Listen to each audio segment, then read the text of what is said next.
In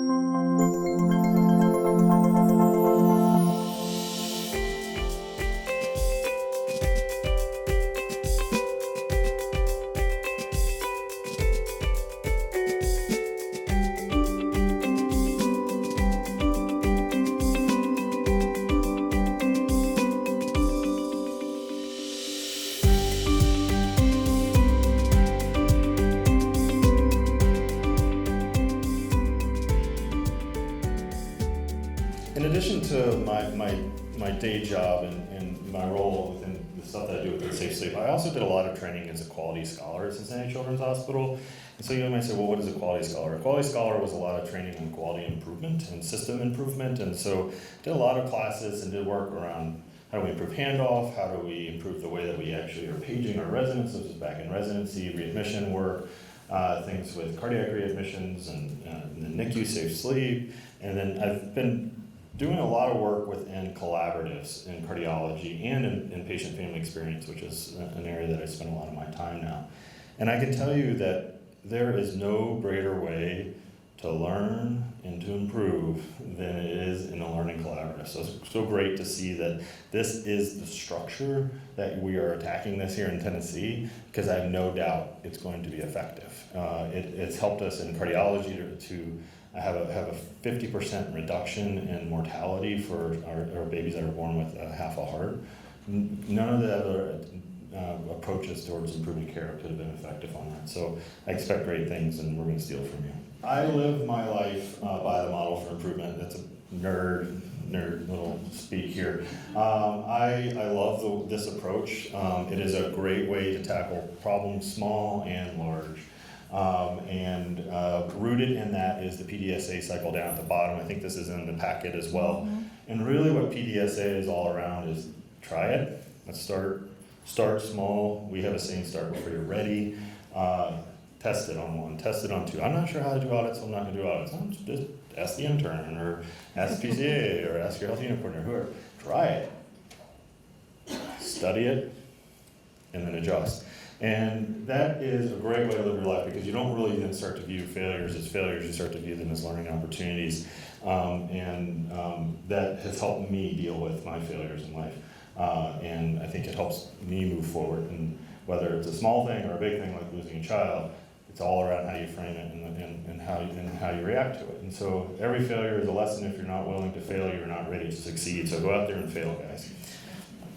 And so guess what I'm going to do? I'm going to talk to you about my years of failing and improving safe sleep at Cincinnati Children's Hospital. Okay, so there's the punchline at the end. We did not achieve our global aim and our SMART aim yet in Cincinnati. And it wasn't because of a lack of effort, it wasn't from a lack of trying. And it's going to take more and more work. And we haven't quite reached that tipping point when it comes to overall improvement. This is our key driver diagram. We had an ambitious goal to go from 35% to 90% compliance in a safe sleep environment. We thought education, monitoring, expectations, which are around policy, and then safe sleep resources were going to be the big drivers. And you may notice that this was back in 2014 when we were really going hot and heavy into this work. So what we did, we established a policy. Sounds familiar, right? So we established a policy. The cliff notes of that policy is that unless they have a medical condition that warrants otherwise, all infants should be in a safe sleep environment. We should be following what we say we should be following as the pediatrician. This includes sleeping alone in an approved crib, free of loose beddings, pillows, toys, etc. All infants should be placed in an appropriate size sleep sack, okay? That sleep sack was a solution to helping keep our babies warm in the hospital that we wouldn't have otherwise. We did educate, did nursing grand rounds, required education within our Mosby modules. We did physician grand rounds. We brought in Dr. Moon, talked to all of our unit medical directors, and then talked to our pediatric residents on numerous occasions. We audited. This is what our audit looked like. This is within some of Ohio groups. We reviewed their results. So here's 481 audits that we conducted. 432 infants were asleep, so we didn't audit them if they weren't asleep, right? It's an important part as you go through your 10.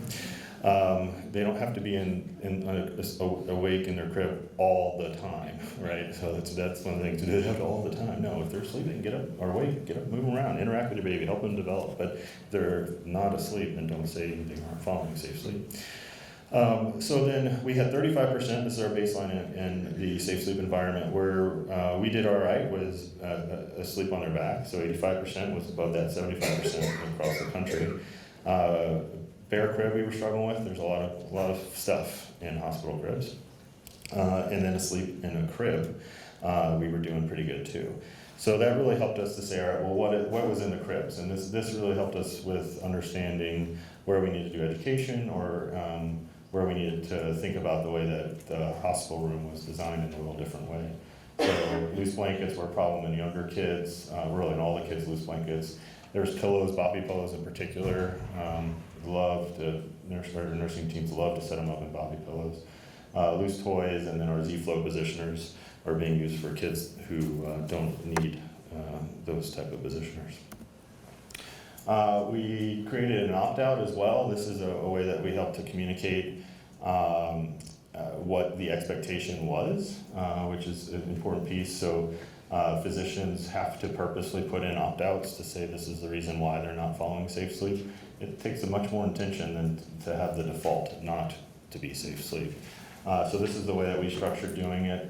We did also do a parent opt-out. I'm not happy about that, by the way, but we did have that included in there. That was as a compromise from a lot of different conversations, but the parents have to basically sign that they understand the risk.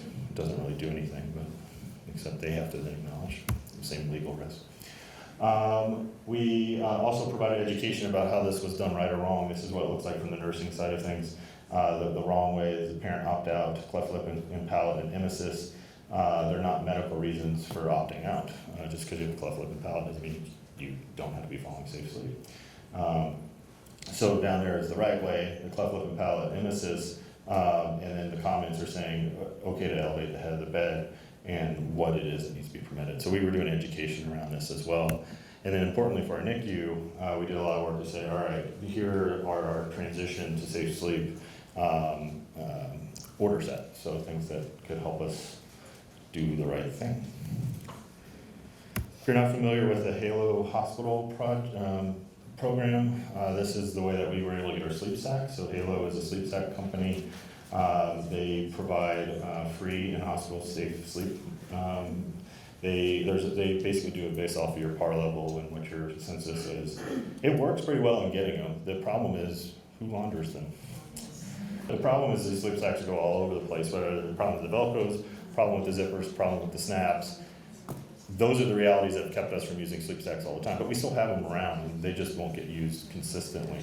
But it's it eliminates the excuse, well, we can't do safe sleep because we don't have a sleep sack. Wrong. You can do safe sleep if you don't have a sleep sack. So even if you don't go that direction, this is not a requisite for being able to be in compliance to what your global aim is.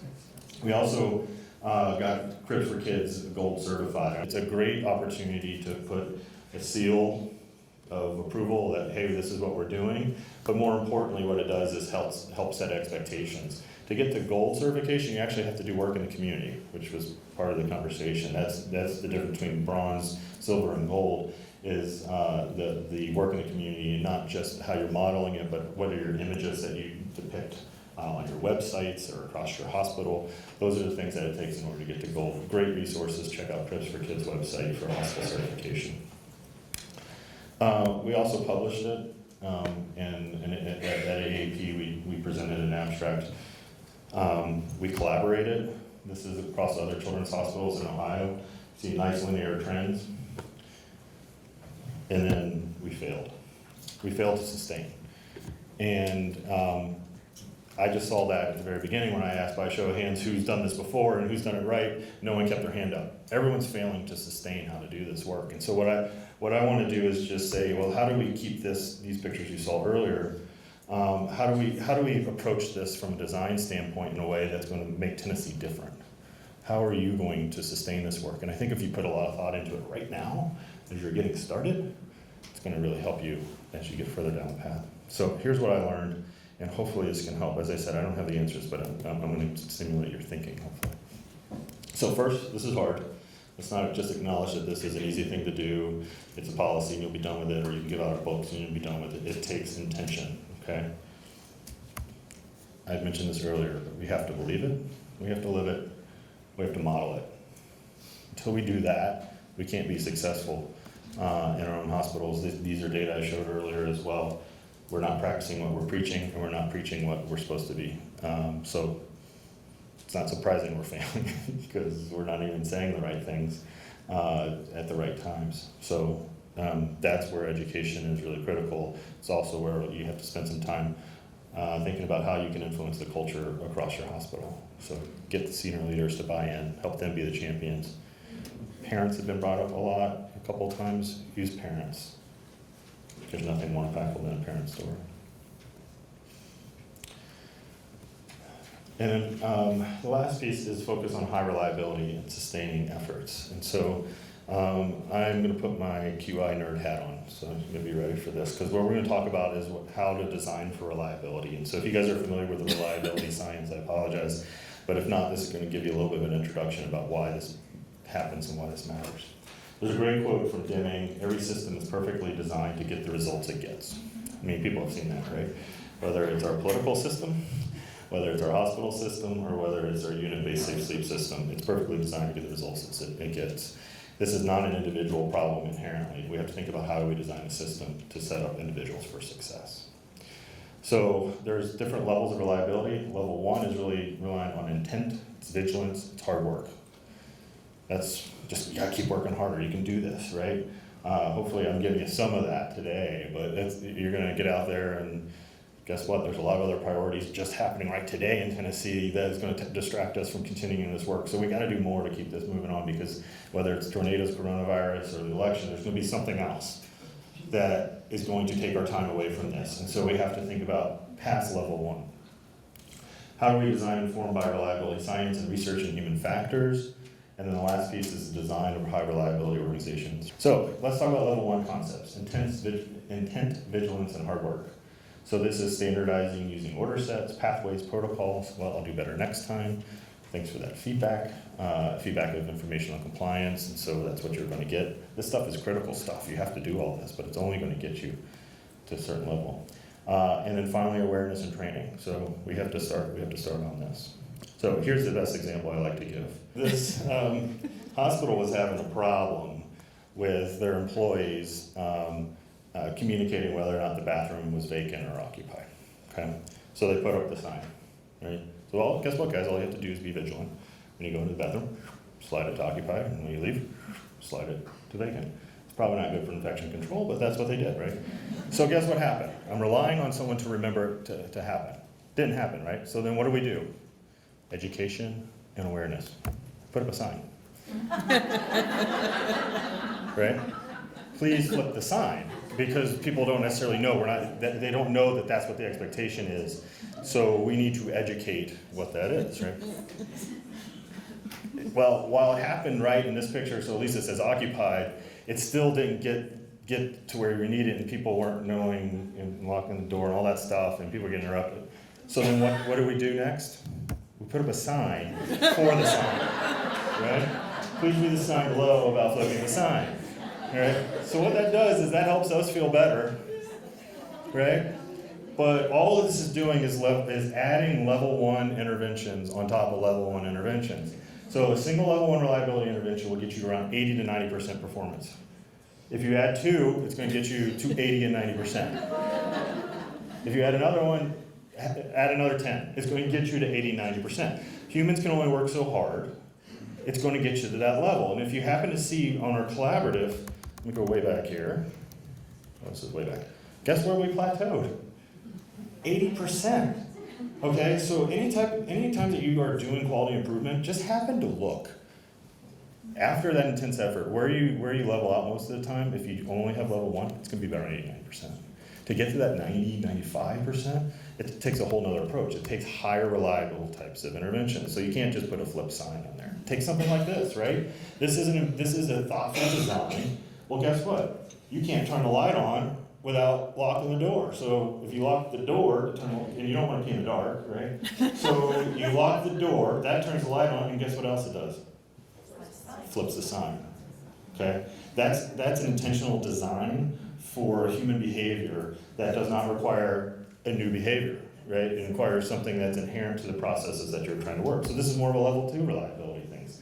So This is where I want you to start thinking about how do you do this? Decision aids, reminders built into the system, desired action on the default. That's where this policy comes into. The default is safe sleep. Okay, that's the default.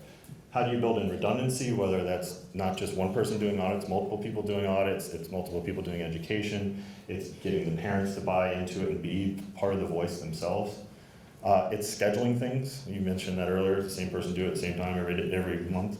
Those are ways that you can help get reliability on process as well. And then standardization of process. So family-centered rounds occurs every day, starting at 7:30, no matter what. That's what we do, standardization. Timeouts occur before every procedure, okay? These are examples of standardization. Important things as you think about how you're gonna go about doing this in your hospital. And then finally, level 3 concepts. These are really sophisticated behavioral designs, and it builds in this high reliability organization. And these are rooted into some core characteristics: a preoccupation with failure, reluctance to simplify interpretation, a commitment to resilience, a deference to expertise, which guess what? It's not always us. It's usually the front line. It's the parents. It's who you're trying to influence. They're the experts. You need to understand what it is that's keeping them from doing what you want them to do. And then once you understand that, once you defer to that, that's when you can actually have influence and get to this higher level. And then the sensitivity to operation. So situational awareness is a really big hot topic and hot issue that falls under there. So as you think about your structure here, as you think about your work at your local center, but also within the broader group, here are some kind of questions to ponder. How do you intend to maintain the changes made and further improve infant sleep environments? How do you plan on using the power of collaboration, transparency to drive improvement? There's nothing like transparency. Do you have the real leadership support you need? And how are you going to make this a burning platform at your hospital?